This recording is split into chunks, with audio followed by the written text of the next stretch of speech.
বিসমিল্লাহির রহমানির রহিম। প্রিয় নেতৃবৃন্দ, সহকর্মীবৃন্দ, সকল শরণার্থীগণ, আসসালামু আলাইকুম।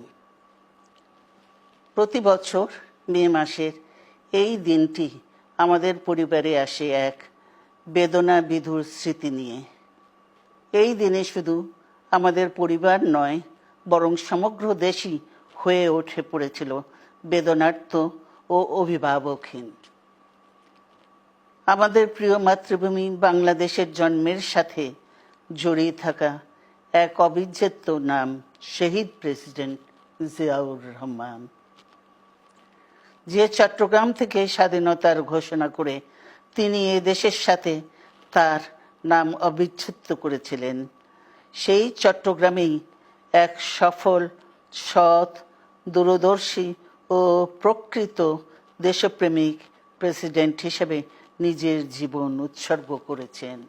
এদেশে গণতন্ত্র, স্বাধীনতা, সংবাদপত্র ও বিচার বিভাগের স্বাধীনতা, স্বনির্ভরতা ও উন্নয়ন এবং নিজস্ব জাতীয়তাবাদ সৃষ্টির অনন্য রূপকার শহীদ জিয়া, যে গণতন্ত্র প্রতিষ্ঠা আর সার্বভৌমত্ব রক্ষার লড়াইয়ে তিনি শাহাদাত বরণ করেছেন, সেই গণতন্ত্র নিরবচ্ছিন্ন যাত্রা আজও বাধাগ্রস্ত হচ্ছে প্রতি পদে পদে। খুব শীঘ্রই আমরা বাংলাদেশকে গণতন্ত্রে পুনঃপ্রতিষ্ঠিত দেখতে পাব। এই হোক শহীদ জিয়ার শাহাদাত বার্ষিকীতে আমাদের অঙ্গীকার।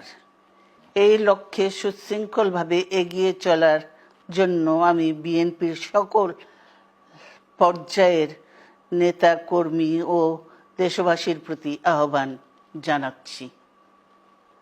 মনে রাখবেন, সবার জন্য গণতন্ত্র ও উন্নয়নের মাধ্যমে সকল সমস্যার সমাধানের যে রাজনীতি শহীদ জিয়া রেখে গেছেন, তা বাস্তবায়নের মাধ্যমে তার প্রতি শ্রদ্ধা জানাতে হবে।